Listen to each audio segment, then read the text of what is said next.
Indonesian horror মুভিগুলোর concept একেবারে different হয়। এই মুভিগুলো দেখতে আমরা সকলেই কম বেশি ভালোবাসি। আমি যেই সিরিজটি আজ এক্সপ্লেন করব এটা তার থার্ড এপিসোড। আগের দুটো এপিসোড আমি এক্সপ্লেন করেছি, যা তোমরা চাইলে ডেসক্রিপশনে দেওয়া থাকবে লিঙ্ক, চেক আউট করে নিতে পারো। সিরিজটির নাম নাইটমেয়ার্স অ্যান্ড ডে ড্রিমস। এই সিরিজের প্রত্যেকটি এপিসোড নতুন নতুন গল্পের কথা বলে, যদিও লাস্টে একটা টুইস্ট রাখা আছে যা আমি পরে এক্সপ্লেন করব। আগের দুটো এপিসোড না দেখে থাকলেও এটা দেখলে কোনো অসুবিধা হবে না, পরে গিয়ে চেক আউট করে নিতে পারো। তাহলে চলো ভিডিওটি শুরু করি। সিরিজের প্রথমে দেখি একটা বুক লঞ্চ ইভেন্ট চলছে, যেখানে মিস রানিয়া নামে একজন লেখিকা ওয়েট করছে তার বুক পাবলিশ হওয়ার জন্য। কিন্তু দুঃখের বিষয়, ওই বুক পাবলিশ হওয়ার দিনে কেউ কিনতেও আসেনি, কোনো ক্রিটিক্সও আসেনি, যাতে ও খুব ভেঙে পড়ে। আর তাতে পাবলিশার ওকে বলে, এটা তোমার প্রথম বই, এত টেনশন নিও না, তুমি এর সিকুয়েল লেখো, তাহলে দেখবি বইটি হয়তো দাঁড়িয়ে যেতে পারে। তখন রানিয়া বলে, তুমি একজন পাবলিশার হয়ে এইভাবে কথা বলছো কেন? তোমার কাছে তো বই বিক্রিটাও ইম্পর্টেন্ট। তখন পাবলিশার হ্যান্ড্রা বলে, আমি তোমাকে বোনের মতো দেখি, ঠিক পাবলিশার হয়ে আমি তোমার বুক পাবলিশ করি না। আসলে ওর বইটির কভার পেজে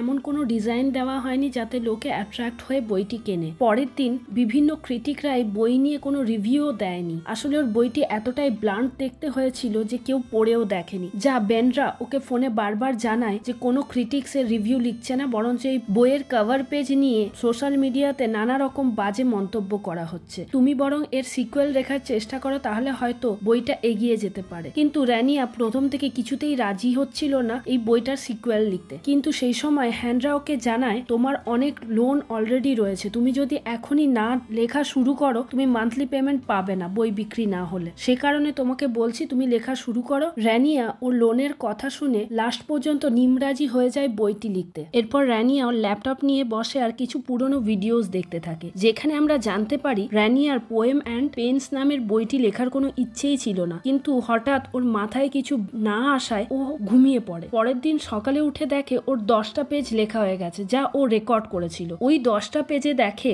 লারাজ নামে একজন মহিলা যে 2 বছর প্রেম করার পর বিয়ে করে তার প্রেমিককে, কিন্তু বিয়ের 2 মাস পর থেকেই তার প্রেমিক তাকে বেসমেন্টে আটকে রাখে আর নানাভাবে ফিজিক্যালি অ্যাবিউজ করতে শুরু করে। মজার ঘটনা হচ্ছে, যেভাবে ফিজিক্যালি অ্যাবিউজ হতো সেই অ্যাবিউজের চিহ্ন পরের দিন উঠেই রানিয়া তার বডিতে ফিল করতো, যেটাতে ও খুব অতিষ্ঠ হয়ে উঠেছিল। যখনই ও লিখতে বসে, ও তো নিজে কিছুই লেখে না, ঘুমিয়ে পড়ে, কিন্তু উঠেই দেখে যে পেজ লেখা হয়েছে তার ওপর শুধু মারধরের চিহ্ন, যা তার নিজের শরীরেও ফুটে উঠছে। বাধ্য হয়ে বইটাকে যেভাবেই হোক শেষ করে, যেখানে লারাজ নামের মেয়েটি ওই বেসমেন্টেই বন্ধ থাকে। কারণ রানিয়া আর ফিজিক্যাল অ্যাবিউসের শিকার হতেই চাইছিল না, ও আর সহ্য করতে পারছিল না ওই পেনগুলো নিয়ে। লেখা শেষ করার কিছুদিন পরে ও আরেকটা ভিডিও বানায়, যেটা ও বসে বসে দেখছিল। বলে যে লেখক বা লেখিকা কোনো ক্যারেক্টারের মধ্যে ঢুকে যায়, সেই লেখক বা লেখিকা ওই ক্যারেক্টারের দোষ, গুণ, ইফেক্ট সব ফিল করতে পারে। তাই হয়তো ওর ওই রকম ফিল হচ্ছিল। যাই হোক, এত অত্যাচার সহ্য করে হলেও বইটা যেভাবে শেষ করেছে, ও চায় ওর বইটা খুব ভালোভাবে বিক্রি হোক আর ওর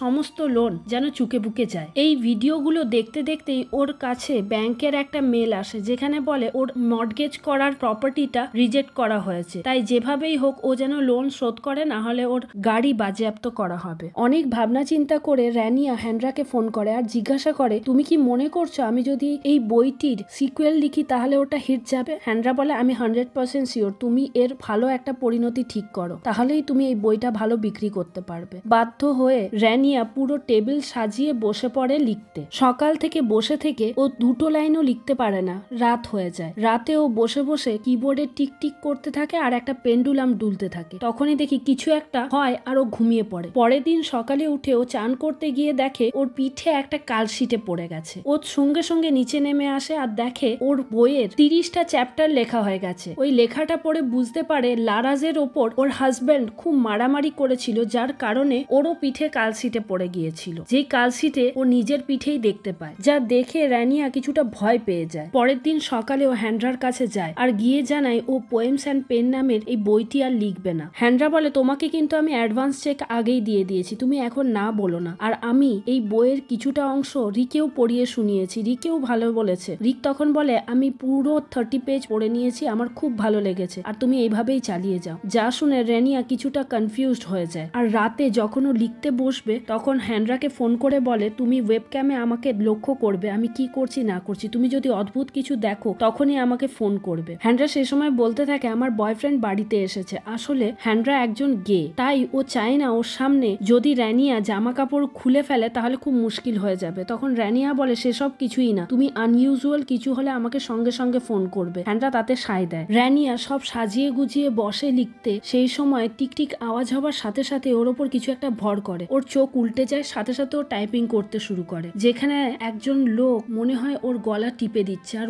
ওর শ্বাস আটকে আসছে। এরপর একটা সিন আমাদের কাছে আসে যেখানে দেখি একজনের গলা টিপে রয়েছে লারাজের হাজবেন্ড। এখানে লারাজের হাজবেন্ডকে তো আমরা দেখতে পাই, কিন্তু লারাজের মুখ আমরা দেখতে পাই না। কোনোভাবে লারাজের হাজবেন্ড ওর গলাটা ছেড়ে দিয়ে বলে, তুমি কেন আমাকে পাগল করে দিচ্ছ, আমরা কি একসাথে খুশি থাকতে পারি না? আসলে লারাজ একটি বেসমেন্টে বন্ধ হয়ে আছে, ওর অত্যাচারী হাজবেন্ড ওকে বেসমেন্টে বন্ধ করে রেখেছে। কোনো ক্রমে ছেড়ে ওর হাজবেন্ড বেরিয়ে গেলে লারাজ ওর মেয়ে অ্যাস্টিকে ডাকে, বলে তোমার জন্য কিছু খাবার করিনি না, চলো তোমার কিছু খাবার করে দিই। তখনই হ্যান্ড্রা এসে র্যানিয়াকে জোরে জোরে ডাকতে থাকে। আসলে হ্যান্ড্রা অনেকবার ফোন করেছিল র্যানিয়াকে, কিন্তু র্যানিয়া ফোনটা তোলেনি। বাধ্য হয়ে হ্যান্ড্রা র্যানিয়ার বাড়িতে আসার ওকে ঝাঁকিয়ে তোলে, যেখানে র্যানিয়া উঠে দেখে ওর আরো 10টা চ্যাপ্টার লেখা হয়ে গেছে, যা দেখে হ্যান্ড্রাও খুব অবাক হয়ে যায় আর বারবার জানতে চায় তোমার কি হয়েছিল, এতক্ষণ তোমাকে দেখতে অদ্ভুত রকমের লাগছিল আর তুমি অদ্ভুত বিহেভও করছিলে, কিন্তু তোমার টাইপিং চলে যাচ্ছিল। এরপর ওরা দুজনে মিলে একটা বারে যায় আর ওখানে হ্যান্ড্রা জানতে চায় তুমি কি কোনো ড্রাগস নিচ্ছ? র্যানিয়া জানায় না, আমি কোনো ড্রাগস নিই না। আর তোমার কি মনে হয় আমি নিজেই নিজের গলা টিপে ধরবো? তাতে হ্যান্ড্রা কিছুটা অবাক হয়ে যায়। হ্যান্ড্রা তখন জিজ্ঞাসা করে তুমি যখন ফার্স্ট পার্টটায় লিখেছিলে তখনও কি তোমার সাথে এরকম হয়েছিল? র্যানিয়া জানায় আমি যখন ফার্স্ট পার্টটা লিখি তখন আমি ঘুমিয়ে পড়তাম, উঠে দেখতাম সকালে আমার লেখাটা কমপ্লিট হয়ে যাচ্ছে, তখন আমি আমার গায়ে পেন ফিল করতাম, কিন্তু এইভাবে মার্কস পড়তো না। কিন্তু এখন আমি লেখার সাথে সাথে দেখছি লারাজের ওপর অত্যাচার যত বাড়ছে আমার গায়ে তত কালশিটে পড়ছে। তখন র্যানিয়া একটা কথা বলে, আমার মনে হয় লারাজ নামে কেউ আমার হেল্প চাইছে, কিন্তু আমি ওর মুখ কিছুতেই দেখতে পাচ্ছি না, যদি ওর মুখ দেখতে পারতাম তাহলে নিশ্চয়ই ওকে হেল্প করার চেষ্টা করতাম। যা শুনে হ্যান্ড্রা বলে তুমি অ্যাডভান্স পেমেন্টটা রেখে নাও তোমার কাছে পরবর্তী বইয়ের জন্য, আর লেখা এখন থেকে স্টপ করে দাও। তখন র্যানিয়া বলে যে না, এটা এখন হতে পারে না, আমি যা দেখছি লারাজের ওপর যা হচ্ছে। তখন হ্যান্ড্রা ওকে থামিয়ে বলে এটা যদি 100 বছর আগেকার ঘটনা হয় তাহলে তুমি কি করতে পারো? র্যানিয়া বলে আমি বুঝতে পারছি এটা এখনই কারোর সাথে হচ্ছে, আমার এটা ফিল হচ্ছে আর আমাকে এটা যেভাবেই হোক আটকাতে হবে, প্লিজ হেল্প করো হ্যান্ড্রা আমাকে। রেনিয়া বাড়ি এসে চিন্তা ভাবনা করার পর আবার সে লিখতে বসে আর লিখতে লিখতে আবার হারিয়ে যায় লারাসের কাছে। ওখানে গিয়ে দেখে লারাস তার মেয়ে অ্যাস্টির সাথে কথা বলছে, যেখানে অ্যাস্টি জানতে চাইছে তার বাবা আগেও কি এরকমই করতো তার মায়ের সাথে। লারাস বলে না, তোর বাবা আগে খুব ভালো ছিল, তখন যখন রিং দিয়েছিল আমাকে তখন খুব ভালো বিহেভ করতো। তখন অ্যাস্টি জানতে চায় তাহলে বাবা এরকম কেন হয়ে গেল মা? লারাজের জবাব দিতে পারে না। এইভাবে কথা বলতে বলতে লারাজ দেখে তার হাতে ফিঙ্গার রিং নেই, যা দেখে ও খুব ভয় পেয়ে যায় আর অ্যাস্টিকে বলে অ্যাস্টি তাড়াতাড়ি আমার রিংটা খোঁজো, নাহলে বাবা এলে আমাদের কাউকেই আস্ত রাখবে না। এই সময়ই চলে আসে তার হাজবেন্ড, এসে দেখে কিছু লুকোতে চাইছে লারাজ, যা দেখে ওর হাজবেন্ড বলতে থাকে তুমি কি আমার জন্য কোনো সারপ্রাইজ রেখেছো দেখি, দিয়ে হাতটা ঘুরিয়ে যেই দেখে রিং নেই আবার মারতে শুরু করে। অ্যাস্টি তো ভয়ে এক জায়গায় কোনোই লুকোতে থাকে। সেই সময় রেনিয়া বারবার বলতে থাকে fight back fight back fight back, আর লারাজ একটা পেন নিয়ে ওই লোকটির হাতে ঢুকিয়ে দেয়, যদিও এখনো পর্যন্ত লোকটির নাম আমরা জানি না। আর তাতে লোকটি খেপে গিয়ে লারাজকে আরো মারে। কোনোভাবে টুল থেকে পড়ে গিয়ে রেনিয়া তার জ্ঞান ফিরে পায় আর দেখে তার শরীরে অজস্র ব্যথা হচ্ছে। রেনিয়া উঠে গিয়ে আবার টাইপ করতে থাকলে সে ভাবে যে লারাজের কাছে ফিরে যাবে, কিন্তু লারাজের বডিতে আরো ঢুকতে পারে না। এরপর ওকে নিয়ে হ্যান্ড্রা একটা হসপিটাল ক্লিনিকে যায়, যেখানে ওর বয়ফ্রেন্ড ডক্টর ছিল। ডাক্তার রেনিয়াকে দেখে বলে ওর রিপসে ইনজুরিজ আছে আর সেটা খুবই সিরিয়াস, ওকে বেড রেস্টের দরকার আর এমআরআই একটা করতে হতে পারে। তাতে রেনিয়া জানায় আমার কিচ্ছু হবে না, আমাকে কিছু পেন কিলার দাও, আর ওকে পেন কিলার দেওয়া হয়। এই সময় হ্যান্ড্রা রেনিয়াকে বলে তুমি যেভাবেই হোক এই লেখাটার লেখা বন্ধ করো। রেনিয়া কিছুতেই মানতে রাজি হয় না, তখন বলে তুমি যতবার যাচ্ছ মার খেয়ে ফেরত আসছো। তখন রেনিয়া বলে আমি ওর বডিতে তো ঢুকতে পারছি, কিন্তু ওর মুখটা কখনোই আমি দেখতে পাচ্ছি না, এবার ওর শরীরে ঢুকলে আমাকে ওর মুখ দেখার চেষ্টা করতে হবে। এই সময় তুমি আমার ওপর নজর রেখো যাতে আমার খুব গুরুতর চোট না লাগে। হেনরা তাতে সায় দেয়। এরপর আবার রেনিয়া তার সমস্ত সাজ সরঞ্জাম নিয়ে বসে আর হেনরাকে বলে যায় আমার যদি সিরিয়াস কিছু হয় বলে মনে হয় তাহলে আমাকে জাগিয়ে দেবে। হেনরা বলে আমি কিন্তু প্রাইম সাসপেক্ট হয়ে যাব, তাতে আমি এখানে একমাত্র আছি তোমার সাথে, যদি তোমার কিছু হয় আমাকে পুলিশে নিয়ে যাবে। রেনিয়া বলে চিন্তা করো না, আমার কিছুই হবে না, কিন্তু যদি সেরকম মনে হয় আমাকে তুলে দেবে। যাবে। আবার সে টাইপ করতে শুরু করে। আবার সে লারাজের শরীরে ঢোকে, যেখানে লারাজ তার মেয়ে অ্যাস্টির সাথে কথা বলছিল। অ্যাস্টি জানতে চায় আমরা কি কখনো এই বাড়ি থেকে বেরোতে পারবো মম? লারাজ জানায় হ্যাঁ নিশ্চয়ই পারবে। তখন অ্যাস্টি তার কাছে মৃত্যু সম্পর্কে জানতে চায়, মৃত্যু হলে কি আমরা এইসব থেকে মুক্তি পাবো? তখন লারাজ বলে এইসব বলতে নেই, তুমি এখন খুবই ছোট, তোমাকে বড় হতে হবে, কলেজে যেতে হবে, তুমি নিশ্চয়ই এই রুম থেকে বেরোবে। এই সময় রেনিয়ার আতা বলে ওঠে মিরর কোথায়, তোমাকে আমাকে দেখতে দাও। লারাজ অনেক খুঁজে পেতে একটা জলের ওপর নিজের প্রতিচ্ছবি দেখায়, যেখানে দেখে ওটা রেনিয়া। এরপর রেনিয়া হ্যান্ড্রাকে নিয়ে ওর বাবা মার বাড়িতে যায়। যাওয়ার সময় হ্যান্ড্রা জানতে চায় তুমি কেন এতদিন বাড়ি যাওনি, ও 10 বছর ধরে নিজের বাড়ি যাচ্ছে না। তখন রেনিয়া জানায় আমি আমার একটা বন্ধুর গাড়ি চালাচ্ছিলাম, আমার পাশে রামা ছিল ওর ভাই, যে দেখতে খুব হ্যান্ডসাম, টল, পড়াশোনাতেও খুব ভালো, যাকে ওর মা বাবা খুব ভালোবাসতো। কিন্তু ওই গাড়ি চালাতে গিয়ে রেনিয়া একটা গাছে ধাক্কা মারে আর রামা মারা যায়, যার জন্য ওর মা বাবা ওকে ক্ষমা করতে পারেনি। তাই ও নিজের মা বাবার সাথেই কোনো যোগাযোগ রাখে না। ও বাড়িতে গেলে ওর মা বাবা ওকে দেখে খুশি হয়। ওখানে রেনিয়া জানতে চায় আমার তাহলে আরেকটা যমজ বোনও আছে বলো? ওর বাবা মা জানায় হ্যাঁ আছে। যখন আমাদের আর্থিক পরিস্থিতি খারাপ হয়ে গিয়েছিল তখন আমরা বাধ্য হয়েছিলাম তোমাদের একজনকে পাঠিয়ে দিতে, কারণ তখন আমাদের সঙ্গতি ছিল না 3টে বাচ্চা মানুষ করার। রামা সব থেকে বড় ছিল, তাই তার যমজ বোনকে একজনকে বিক্রি করে দেয়। রেনিয়াকেও বিক্রি করে দিয়েছিল, কিন্তু কোনোভাবে ওকে ফেরত পায় আর তার বোনের কোনো চিহ্নই তারা খুঁজে পায়নি। পরে তারা আনতে চেয়েছিল। এখানে ওর মা বাবাকে খুব কাঁদতে দেখা যায়। তারা বলে আমরা ওই সময় একটা ভুল করেছিলাম, যা আমাদের করা উচিত হয়নি। এরপর র্যানিয়া আর হ্যান্ড্রা বাড়ি ফিরে আসে। এখানে র্যানিয়া হ্যান্ড্রাকে জানায় আমি যেভাবেই হোক আমার টুইন সিস্টারকে বাঁচাবো, তুমি আমার সাথে থাকো, আমি জানি তুমি আমার অনেক হেল্প করেছো অ্যাজ আ ফ্রেন্ড, আমিও তোমাকে বন্ধু হিসেবে খুবই ভালোবাসি। র্যানিয়া আবার লারাজের শরীরে ঢুকে যায় আর দেখে অ্যাস্টির ভীষণ শরীর খারাপ। ও ঠান্ডায় কাঁপছে আর জিজ্ঞাসা করছে আমি যদি মারা যায় তাহলে কি আমি এখান থেকে বেরিয়ে বাইরের জগৎটা দেখতে পাবো? তখন লারাজ বলে তোমার কিচ্ছু হবে না সুইটি, তুমি খুব তাড়াতাড়ি ঠিক হয়ে যাবে। দিয়ে বেসমেন্টের দরজাতে ধাক্কা মারতে থাকে ওর হাজব্যান্ডকে ডাকার জন্য। লোকটি নিচে নেমে এসে জানতে চায় আমি এখন খুব টায়ার্ড, তুমি আমাকে বিরক্ত করছো কেন? লারাজ জানায় তোমার মেয়ের শরীর ভীষণ খারাপ, ওকে এক্ষুনি হসপিটালে অ্যাডমিট করতে হবে। লোকটি জানায় অ্যাস্টি বছরের অর্ধেক দিন ঠান্ডায় ভুগতে থাকে, ওকে নিয়ে নাটক না করে ওকে যা মেডিসিন আছে তাই দাও, তাতেই ও সুস্থ হয়ে যাবে। কিন্তু লারাজ কোনো কথাই আর শুনতে চায় না, বলে ও তোমার মেয়ে, যেভাবেই হোক ওকে হসপিটালে নিয়ে যাও আর অ্যাডমিট করো, আমাকে এখানে ছেড়ে যাও। তখন লোকটি বলে ওকে আমি কি পরিচয়ে ভর্তি করবো, এসব বাজে কথা ছাড়ো। যা শুনে খুব রেগে যায় লারাজ আর বলে রাক্ষসেরাও তার বাচ্চাদের ছেড়ে দেয়, তুমি এরকম করছো কেন? তখনই লোকটি আবার মারতে শুরু করে। এবার বাধা দেয় লারাজ, যাতে লোকটি আরো ক্ষেপে যায়, আরো মারতে যায়। সেই সময় দেখা যায় লোকটির হাতে একটা কিছু চিহ্ন ফুটে ওঠে আর র্যানিয়ার আতা লোকটির ভেতর ঢুকে যায়। আর লোকটি ফার্স্ট এপিসোডে যে আমরা ক্রিয়েচার গুলো দেখেছিলাম ওই ক্রিয়েচারের কাছে চলে যায় আর একটা দরজা খোলে আর আগারতা বলে ওঠে। কিছুক্ষণ পরেই আবার ফিরে আসে প্রেজেন্টে, যেখানে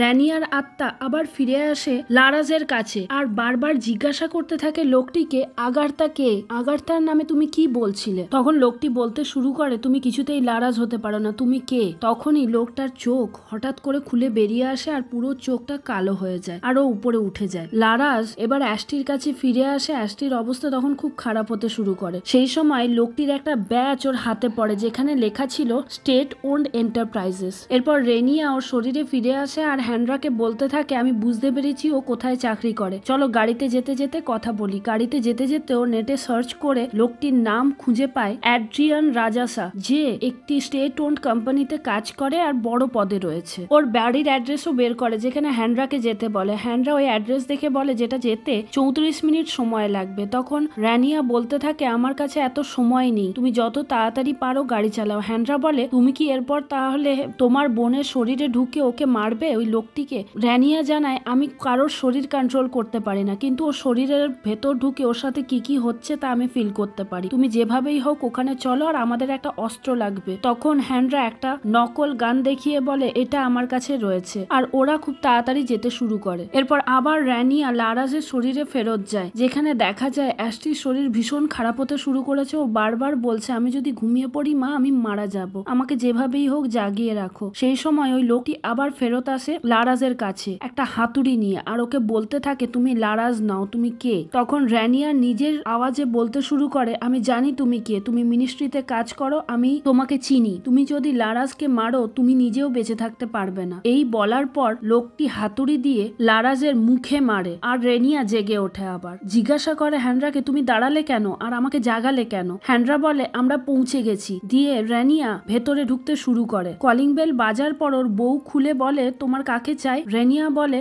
আমি মিনিস্ট্রি থেকে এসেছি, আমার অ্যাড্রিয়ান রাজাকে চাই। রাজ আর বউ কিছু বলার আগেই ও ভেতরে ঢুকে যায় আর তখনই অ্যাড্রিয়ান বেরিয়ে আসে আর এদের থেকে জানতে চায় তোমরা কি চাও। রেনিয়া আর কিছু না শুনে ওর অফিস রুমে ঢুকে যায় আর ওর বোনকে খুঁজতে থাকে। অন্যদিকে হ্যান্ড্রা এদেরকে আটকে রাখে নকল গান দেখিয়ে। রাজা বলে তোমরা জানো না আমার কিছুই করতে পারবে না, পুরো ল আমার সাথে আছে। রেনিয়া ভেতরে গিয়ে ওর বোনের কাছে যায়, দেখে ওর বোনের অবস্থা খুবই খারাপ, মাথায় ভীষণ চোট লেগেছে। তখন ওর বোনকে গিয়ে বলে লারাজ আমি এসেছি, চলো তোমাকে আমি এখান থেকে বের করব। লারাজ বলে আমাকে আর এখান থেকে বের করতে চেও না, তাহলে আমরা কেউই সার্ভাইভ করতে পারবো না, এরা ডেভিলের থেকেও মারাত্মক কিছু, হয়তো আমাকে বাঁচতে দেবে না, যেভাবেই হোক অ্যাশটিকে বাঁচাও। আমি প্রায়ই তোমার স্বপ্ন দেখতাম, আমি ভাবতাম এটা হয়তো আমার মাইন্ডে ক্রিয়েটেড, একজন ফ্রি উম্যান যে যেখানে খুশি যেতে পারে। আজ তোমাকে দেখে আমার খুব ভালো লাগছে বলে ও মারা যায়। রেনিয়া অ্যাশটিকে নিয়ে ওর বাড়ি ফিরে আসে। তারপরের সিনে দেখায় অ্যাশটি এখন ভালো হয়ে গেছে, ওকে নিয়ে রেনিয়া কোথাও বাইরে চলে যাচ্ছে